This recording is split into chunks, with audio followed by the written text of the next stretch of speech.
Next, the story of the Christopher Inn and its innovative design. Then, how a space can change over time.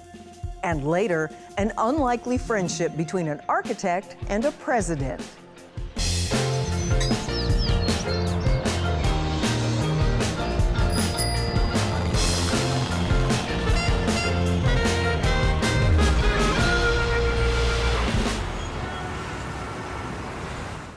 Support for Columbus Neighborhoods is provided by American Electric Power is proud to sponsor WOSU Public Media Columbus Neighborhoods.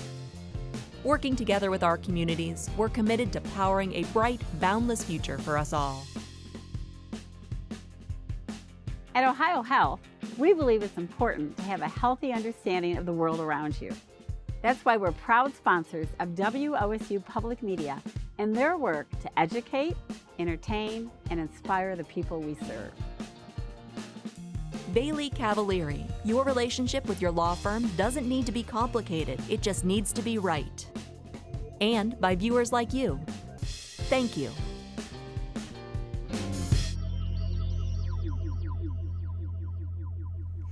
Columbus has had a wealth of talent when it comes to creating innovative architecture.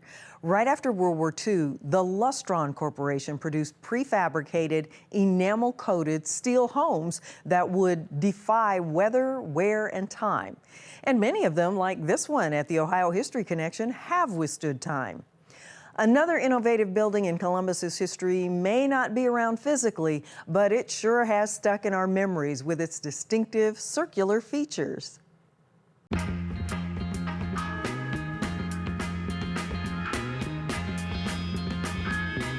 Today, we're at the Top Steakhouse on East Main Street in Columbus.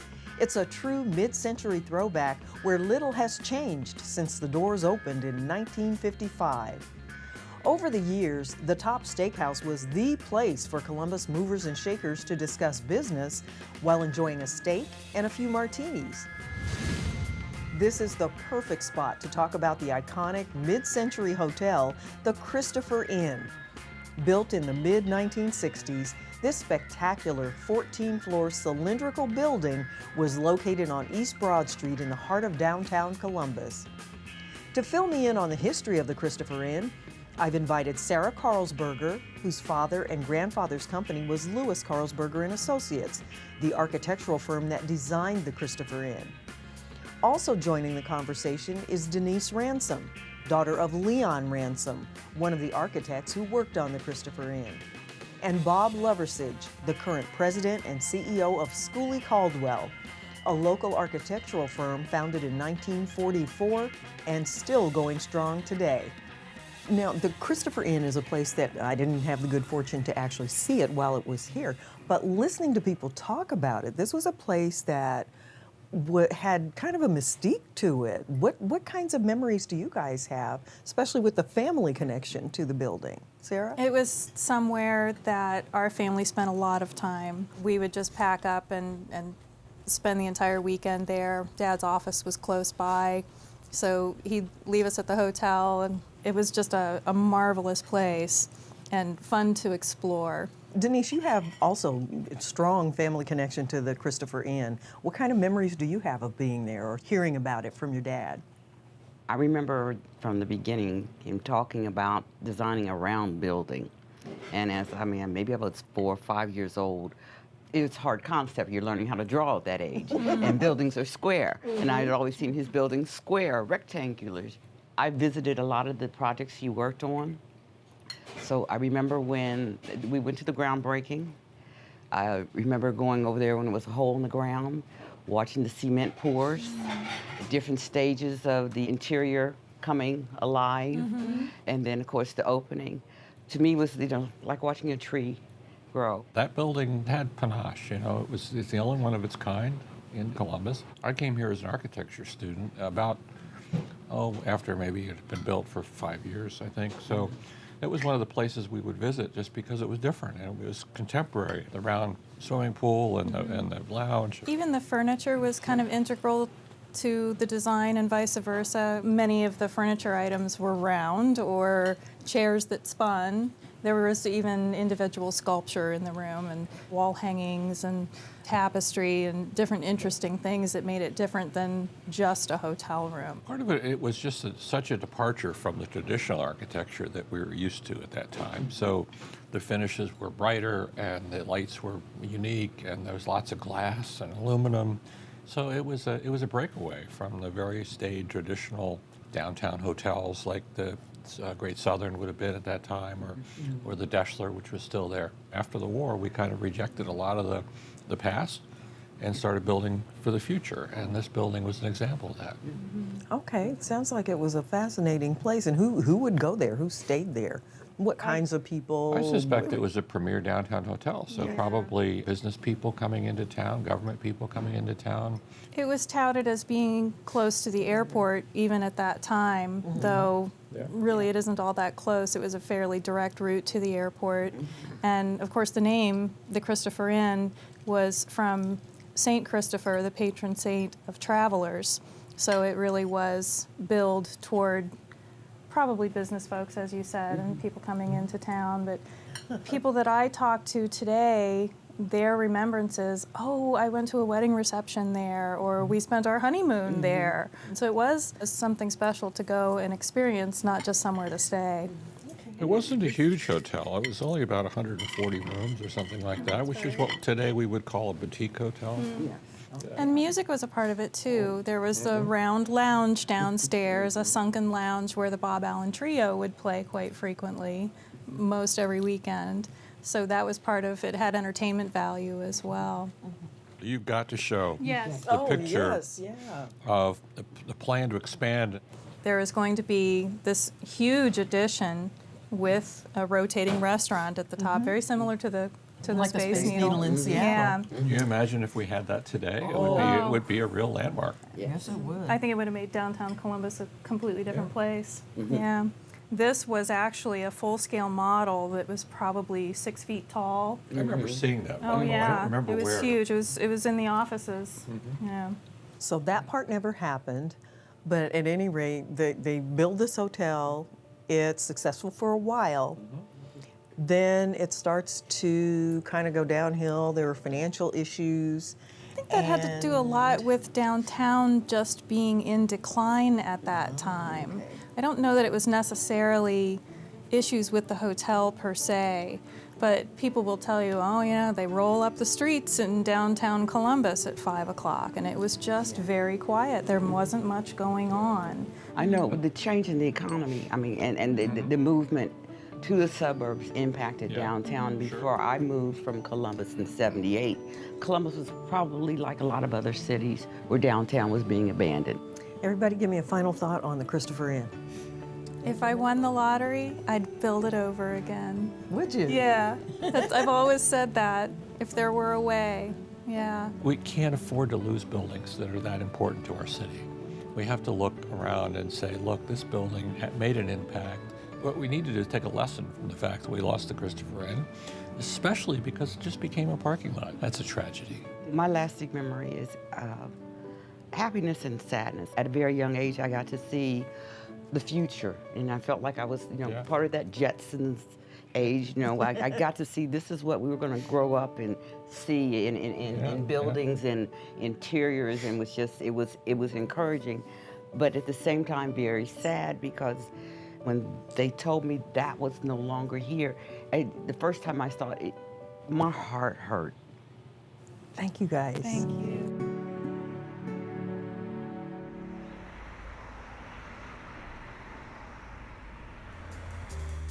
Next, find out how one space can hold different memories across generations. And then, a local architect helps a president redesign his childhood home. At any point in time, the landscape of a city can be defined by its distinctive architecture. But what stands in a particular spot can also change throughout the decades as cities develop. Architectural historian Jeff Darby caught up with the lead architect for the Christopher Inn to talk about what stood there before the inn and how the evolving needs of communities impact spaces. We're in downtown Columbus, East Broad Street, and we're going to a site that sort of tells us how the city evolves over time. This is where people moved when the city got more prosperous and began to grow. They moved from downtown out to East Broad Street and built some spectacular homes, one of which was the Kelly Mansion, built there early in the 19th century. Kelly was a very important figure in Columbus and Ohio history. And it came down in the early 1960s for construction of the Christopher Inn. We'll be meeting with Clyde Gosnell, who was lead architect for the Christopher Inn project, and who was very aware of the importance of the Kelly Mansion, and his comments on it I think will be pretty interesting to hear.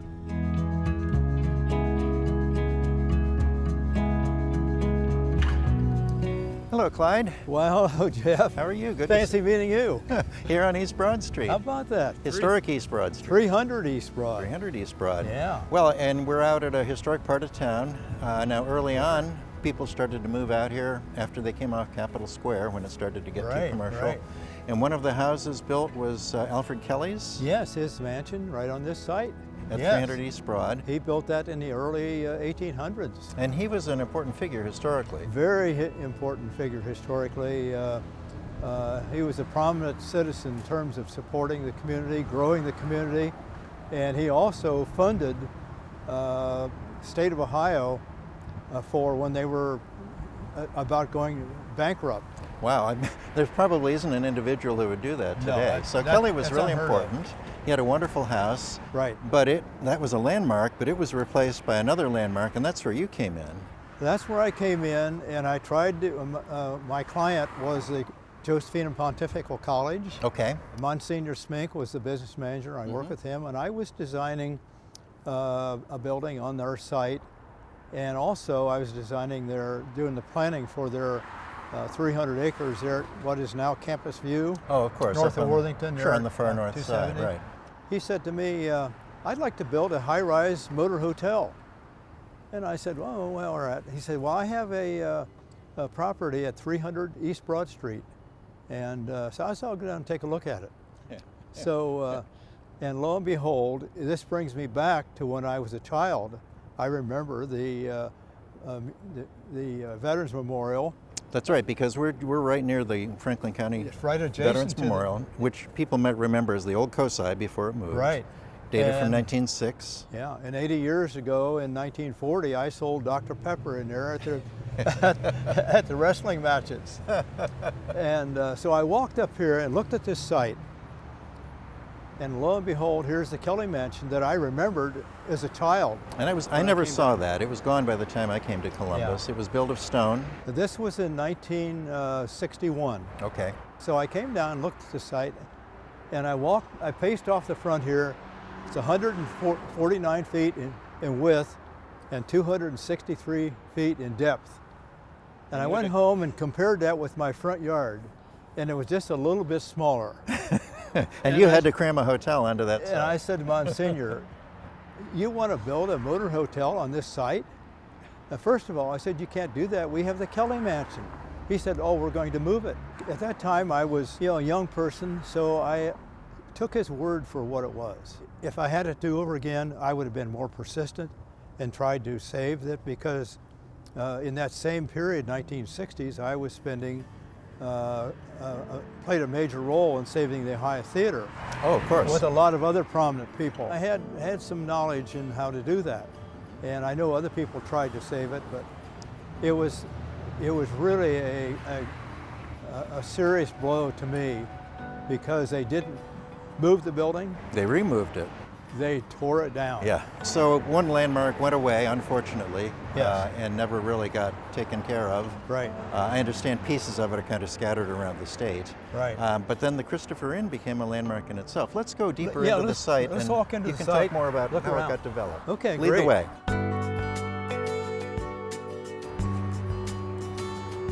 So this would have been a big site for a house, but for a hotel, not so big. Well, Jeff, this is truly an emotional trip for me. You know, it was 60 years ago, I stood here and tried to imagine a 140-room hotel on this little site about the size of my front yard. that was a design challenge, Oh, wasn't it? my word, my word. Now, Monsignor Smink I mentioned, was my client. Yep. And he was an incredible individual. He was a business manager, and he had a great vision for the Christopher Inn, which really impressed me. He had a couple of criteria that were quite significant. He wanted entrance and exit, vehicular entrance and exit right here on Broad Street, very visible. And he wanted the guests to have direct access to all the facilities, the rooms, and also parking facilities for about 200 So cars. it was not a traditional downtown hotel, which typically didn't have Not at anything like all. parking, but it wasn't a suburban motel either. It was a hotel. It was definitely a but hotel. but the owners wanted it to be convenient for vehicular access, for coming by car and leaving by car. I think Schmink actually had visions of competing with the Neal House. Aha. People think that the circular tower was preconceived. It was not. I studied vehicular entrance and exits from the site, and I determined that the most efficient way was a ramp, circular ramp up and down. So that's really formed the criteria for the tower. Well, that was the thing about the hotel. It was round, which was really unheard of in hotel design, It was. as far as I know. And I know people probably thought, oh, well, yeah, he saw the Marina City in Chicago, so of course he's going to do a round tower. But you were before the Marina City. Yeah, that was just a couple years later, Marine Tower. So in they were Chicago. inspired by you. Right.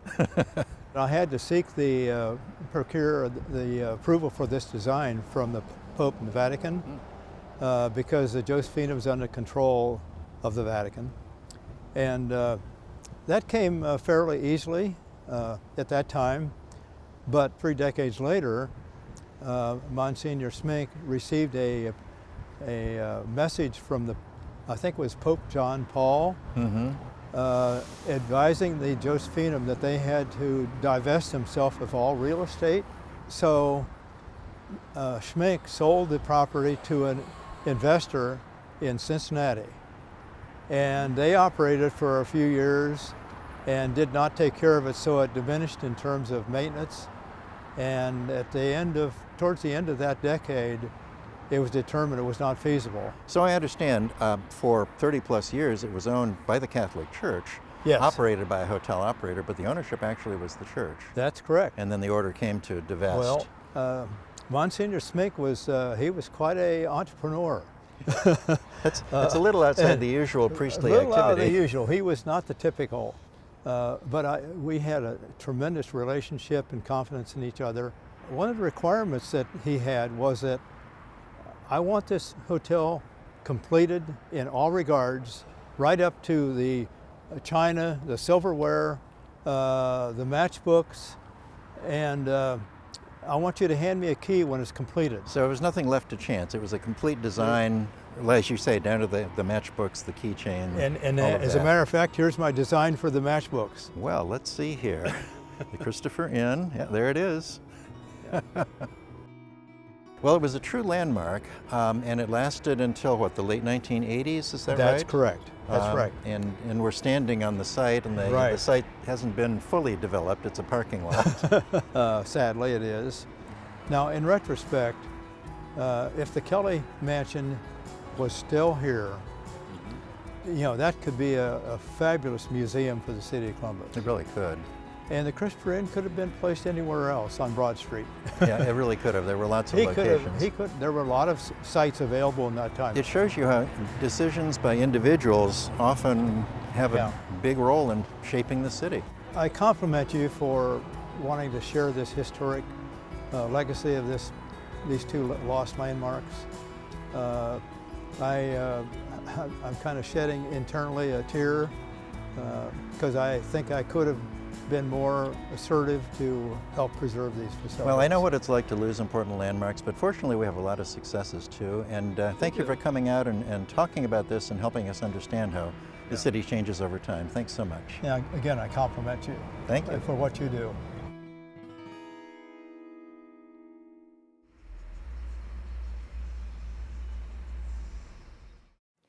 Over the past few seasons, we've looked at several of Frank Packard's buildings on Columbus neighborhoods. But we were surprised when he turned up on some documents here at the Ohio History Connection linked with President Warren G. Harding. Here's that story.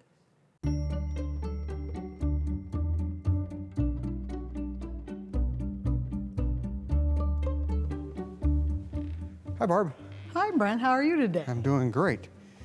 It looks like we're looking at either an architect or an artist from what I see here. Well, we're looking at the work of an architect. In fact, the architect is Frank Packard, who was a nationally renowned Columbus architect who practiced in the late 19th to early 20th century. What are some buildings we would see today that are associated with Frank Packard? Well, you could make a nice little tour of downtown. You could start over in the Franklinton side of the river and see the Toledo and Ohio Central former railroad depot. Crossing the river, you'll see the Civic Center spread out that he was very instrumental in advocating and promoting the development of.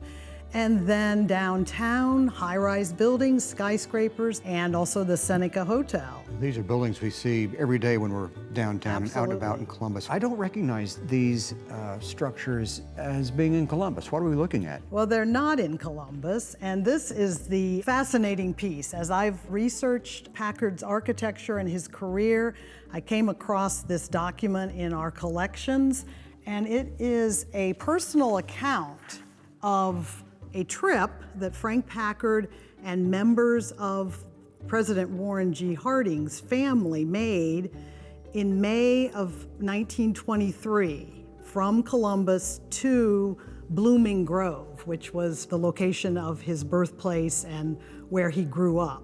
So what was he doing? What was he going up there for? Well, the idea was that he was making this trip up to see a preliminary look at the site of what they referred to as the old homestead.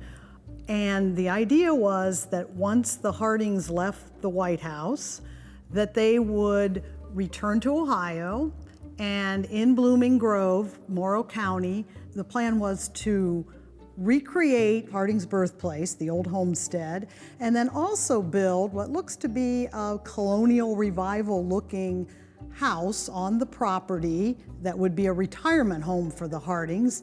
And then, of course, also, not forgetting Harding's favorite pastime, they were developing a golf course across the road from this complex.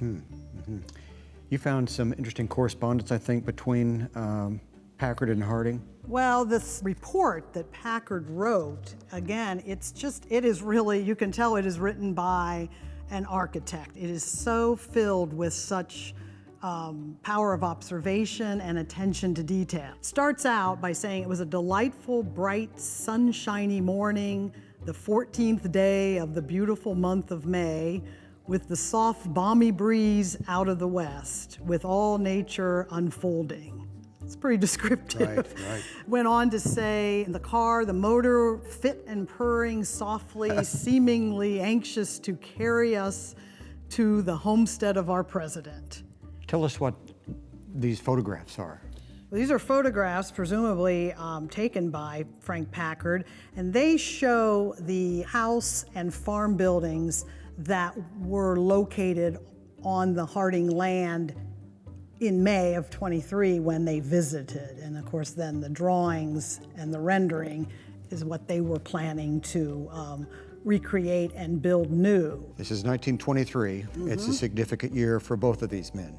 It is, and that's really where this story comes full circle. Packard makes the trip with the family members in May of 1923, and of course the Hardings, Mrs. Harding and the president, travel out west in August of 1923, where President Harding unexpectedly dies. Then Frank Packard actually unexpectedly dies in October of 1923. So all of these plans as they were laid out and put forward never come to fruition. Was this kind of a forgotten chapter until you discovered this correspondence? There isn't one location where all of Packard's architectural drawings and other letters and documentation exists. So doing research on him is very much of a detective project, and to uncover something that's this personal and so filled with detail is really, really a wonderful discovery, and really brings alive interesting aspects and pieces of history. It's a fascinating story that would have gone unknown had it not been for your detective work. Oh, thank you. So thanks for sharing it with us. Certainly. Glad to do that.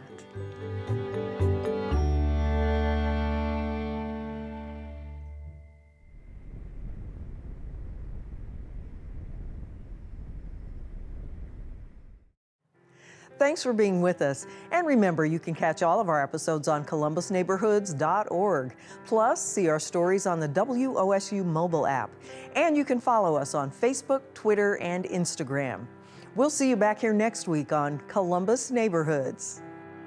I was born 50 feet from High Street when I was a boy.